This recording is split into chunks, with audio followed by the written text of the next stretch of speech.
সুপ্রভাত আমার প্রিয় ফ্যামিলি, কেমন আছো তোমরা সবাই? আশা করছি অনেক ভালো আছো, অনেক সুস্থ আছো। আর আমিও ভালো আছি তোমাদের ভালোবাসায়। রানাঘাটের ছোট্ট একটা গ্রাম থেকে আমি দীপিকা। আজকে শুক্রবার সকাল সকাল চলে এসেছি নতুন আরও একটু ভিডিও নিয়ে। আমার নতুন আরও একটি ব্লগে তোমাদের অনেক অনেক স্বাগত আর অনেক ভালোবাসা জানিয়ে আজকের ব্লগটা আমি এখান থেকেই শুরু করলাম।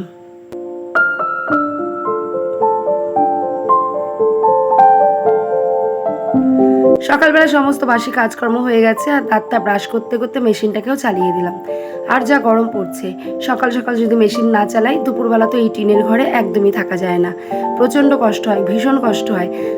যারা যারা ঘরে থাকছে তারাই কষ্ট সহ্য করতে পারছে না, তাহলে আমি এই টিনের ঘরে থেকে আর এই মেশিনের আওয়াজে আর এত কাজকর্ম করে কি করে ঠিক থাকি?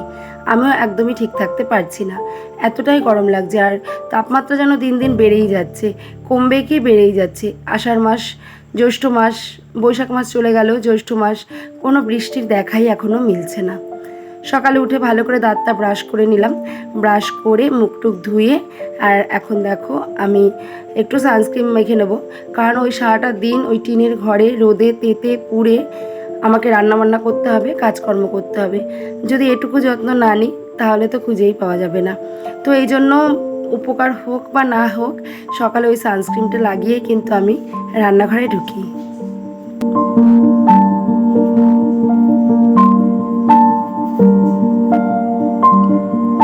আর ওই গরমের জ্বালায় কিন্তু রাতে একটুও ভালো করে ঘুম হচ্ছে না। ঘুমোতে ঘুমোতে প্রায় 12টা সাড়ে 12টা বেজেই যাচ্ছে, তাও ঘুম আসছে না। সকাল থেকে রাত পর্যন্ত যে কতবার স্নান করছি তারও মানে গোনার বাইরে। পুরো রাতে যখন ঘুমাতে যাচ্ছি তখনও যেন পারলে একবার স্নান করে তারপর যাচ্ছি। সানস্ক্রিন মেখে চুলটাকে একদম এঁটে কষে উপরে বেঁধে নিলাম। আর এই গরমে যেন চুল ছেড়ে রাখতে একটুও ভালো লাগছে না, তাই ওই এঁটে কষে পুরো সকাল থেকে রাত পর্যন্ত কিন্তু ওই মাথার টিক্কির ওপরে একটা খোপা বানিয়ে তারপরে কিন্তু সারাটা দিন আমার কেটে যায়। আর এখানে দেখো একটু লেবু জল বানিয়ে নিয়েছিলাম, তো এটাকে এখন আর কি খাবো।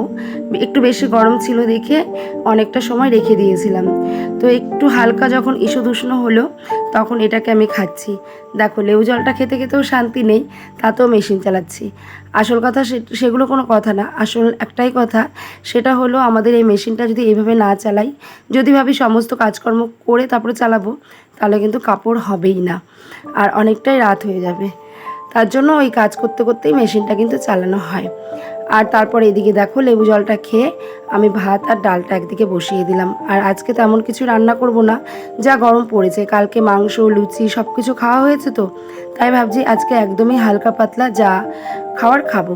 দেখা যাক ফ্রিজে কী কী আছে, দেখেছিলাম তো অনেক সবজি আছে। তো ভাতটা বসিয়ে এখন চলে এসেছি দেখো বিছানাটা গোছাতে। আর আজকে অন্বেষার সকালবেলা পড়া নেই, তো এই জন্য আমি অন্বেষার ঘরে বিছানাটা গোছাইনি। ও ঘুমাচ্ছে, ওকে ডাকও দিইনি। আর ও ঘুম থেকে উঠে ওর বিছানা ঠিকই ও আজকে গুছিয়ে নেবে। যদি নাও গোছায় তো ওকে দিয়েই আজকে গোছাবো, কারণ মেয়ের সন্তান, কাজ তো শিখতেই হবে না বলো। শ্বশুর বাড়িতে গিয়ে টুকিটাকি যেটুকু হোক করতে তো হবে। আর টুকিটাকি কি, তখন তো নিজের সংসার, নিজেকেই সমস্তটা সামলাতে হবে।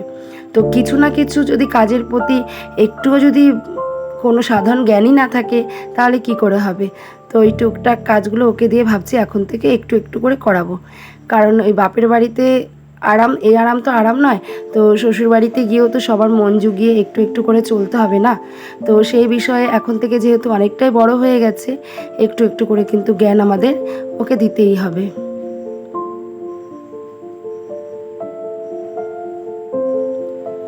বিছানা গুছিয়ে এসে দেখি ডালটা হয়ে গেছে, আর মাঝখানে আমি কিছু সবজি বানাচ্ছিলাম। ফ্রিজে দেখলাম পুঁই শাক, কুমড়ো টুমড়ো অনেক কিছু আছে, তো ভাবলাম ওটা দিয়ে আজকে একটা সবজি বানিয়ে নেব। আর এখানে 5 ফোড়ন, শুকনো লঙ্কা সম্বাদ দিয়ে মুসুর ডালটাকে বানিয়ে নিলাম।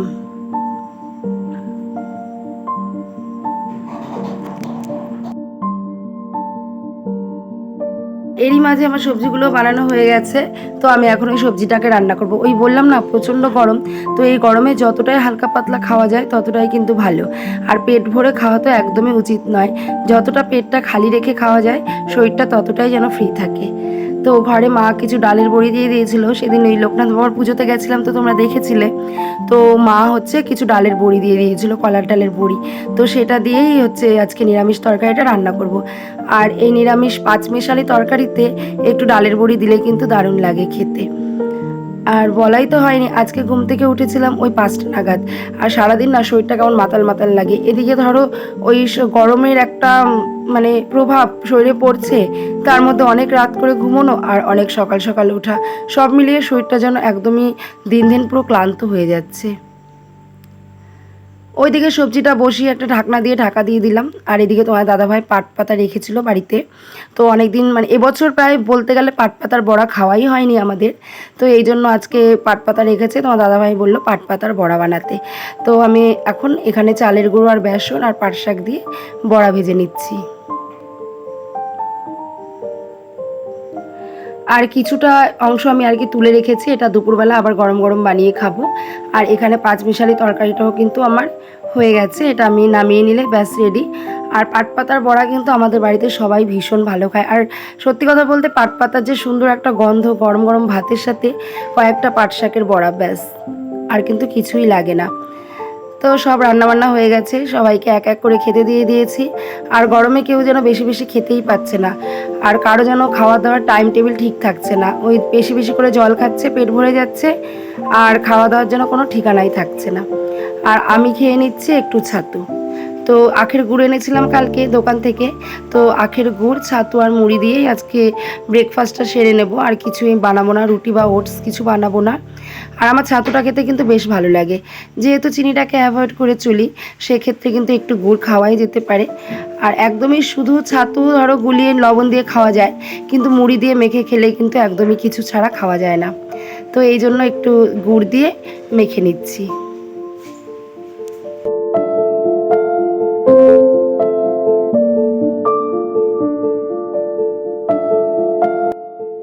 এরই মাঝখানে প্রায় 2-2.5 ঘন্টা কেটে গেছে। আর এখন দেখো সবার জন্য একটু গুড় দিয়ে শরবত বানিয়ে নিয়েছি।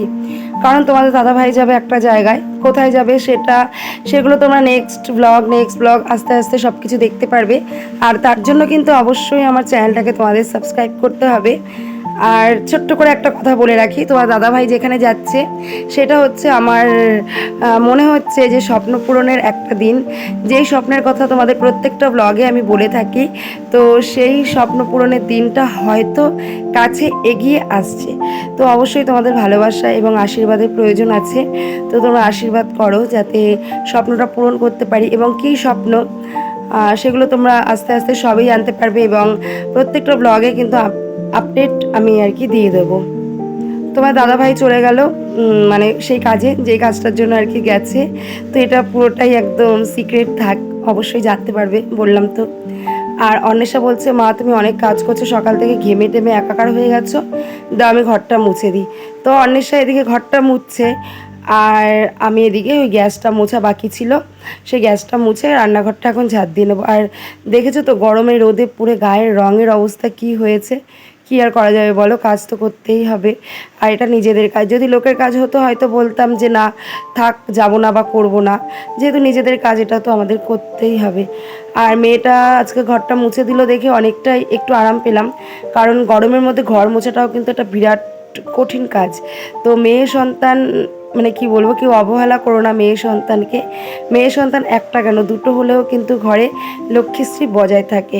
কারণ মেয়েরা ছাড়া মায়ের কষ্ট কিন্তু কেউই বোঝে না, একমাত্র মেয়েরাই মায়ের কষ্টটা একটু হলেও বোঝে বা বোঝার চেষ্টা করে। একবার না বুঝলে দ্বিতীয়বার কিন্তু ঠিকই বোঝে। তো মেয়ে মানেই লক্ষ্মী, মেয়েকে কিন্তু কেউ অবহেলা করো না। আমি তো একদমই করি না, আমার তো ভীষণই ভালো লাগে। আর অন্বেষা হওয়ার আগের থেকে আমি মনে প্রাণে চাইতাম আমার যেন একটা মেয়ে হয়। তো গ্যাস মোছা হয়ে গেছে, এখন স্নানটাও করে নিয়েছি। আর ওই যে হাঁড়ি পাতিল ধরি সেই ন্যাকড়াগুলো সার্ফ দিয়ে রোজের মতো ধুয়ে মেলে দিয়েছি। আর চলে এসেছি দেখো পুজো করতে।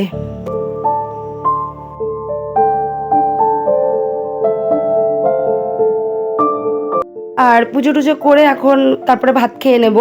আর এরই মধ্যে তোমাদের থেকে বিদায় চেয়ে নিচ্ছি। ভিডিওটি ভালো লাগলে অবশ্যই লাইক করো, কমেন্ট করো, চ্যানেলটাকে সাবস্ক্রাইব করে ছোট্ট দিদিভাইয়ের ছোট্ট পরিবারের পাশে থেকো। ভিডিওটি কেমন লাগছে, খারাপ ভালো যেমনই লাগুক না কেন তোমরা কমেন্ট করে জানিও। আর দেখো কি সুন্দর করে ভোলে বাবা গোপাল ঠাকুরের আমি পুজোটা দিয়ে নিয়েছি। তো চলো এখনকার মতো টাটা, দেখা হবে কালকে নতুন কোনো ভিডিওর মাধ্যমে।